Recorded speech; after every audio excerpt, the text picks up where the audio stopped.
Ladies and gentlemen, welcome back to the Purple and Gold podcast.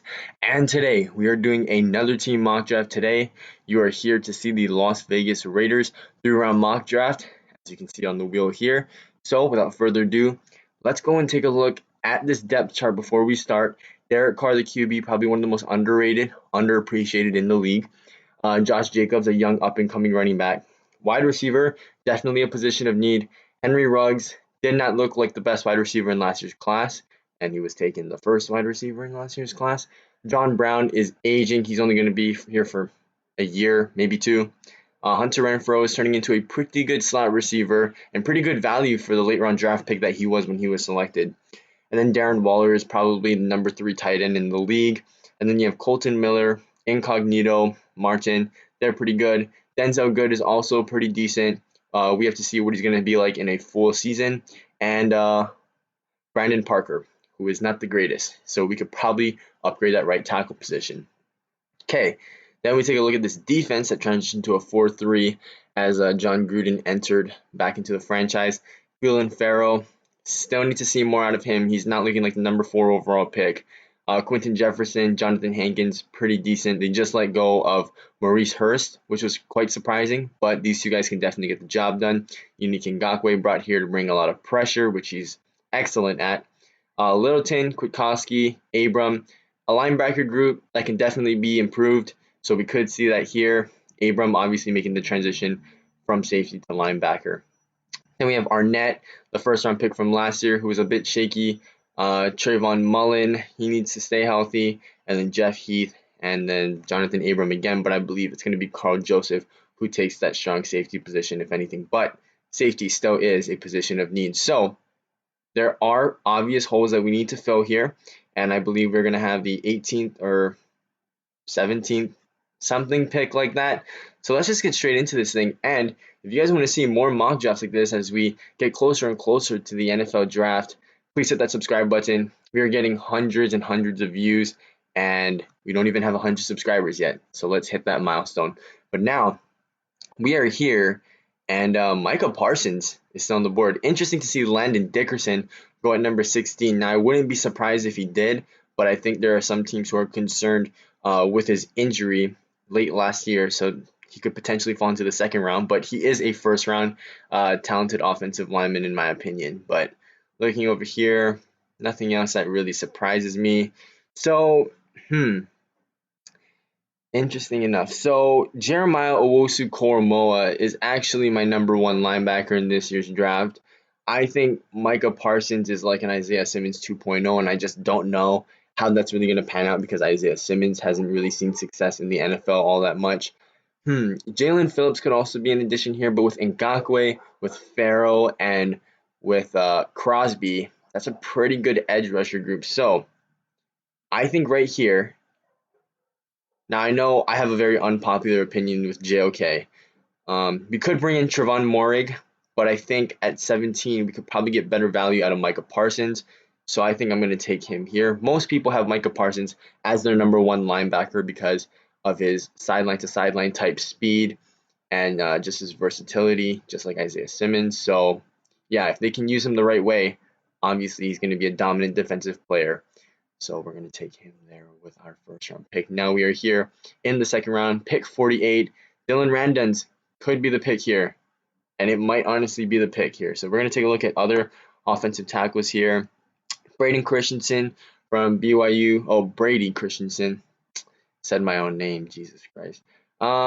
Okay, let's see. So we're looking here on the big board.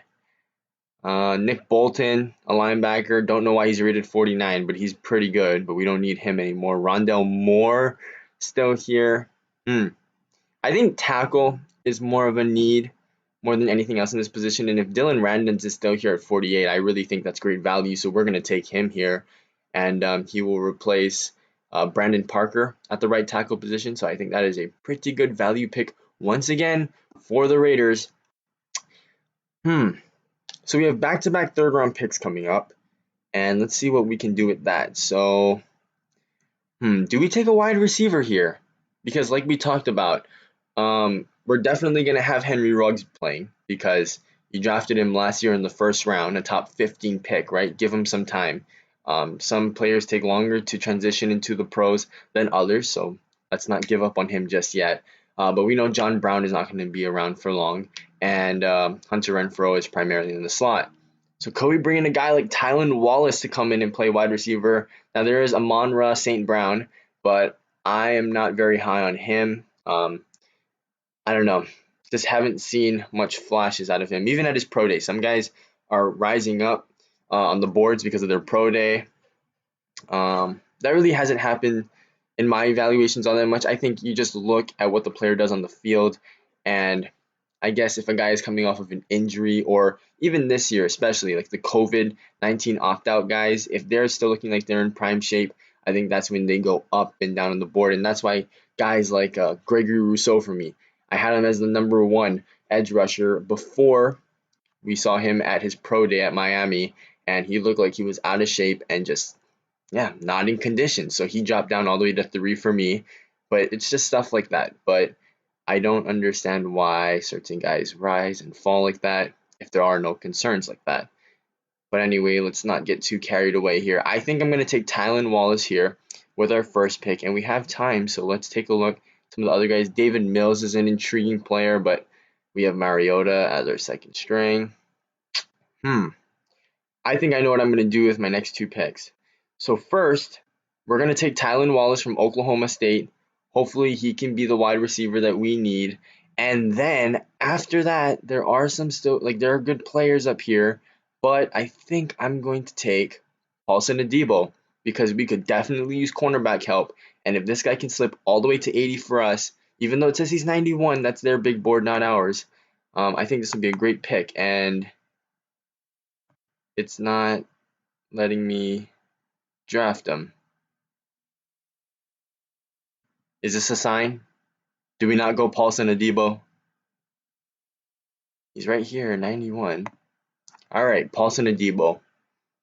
Draft Network bugging right now. But we take a look at our draft overall, and I think if this happens in real life, you're going to have a lot of positions where you can get good value for certain players, because this year's draft is way more stacked than last year's class. That's not even a debate, really. But we take a look at what we did here. If Micah Parsons is there at 17, there's no way you don't take him.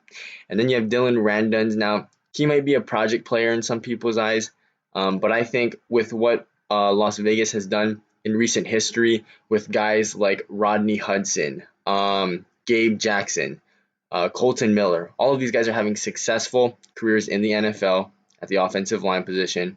So bring him in, and I would expect nothing less than success from him as well. And then Tylan Wallace to hopefully become that future wide receiver 1, 2, or 3, whatever it may be. And then Paulson Adebo, I think, is a great value pick at 80 and help that cornerback room, which desperately needs help because they didn't get it from Arnett last year. Hopefully they get it in the near future. And Trayvon Mullen is a middle of the road corner. But yeah, I think whatever happens here, Vegas gets better. And yeah, if they keep up their same draft history, though, it ain't going to look so bright. But yeah, that's it for today's mock draft. Again, if you guys like what you see, don't forget to subscribe, hit the like button. I'll see you guys all later.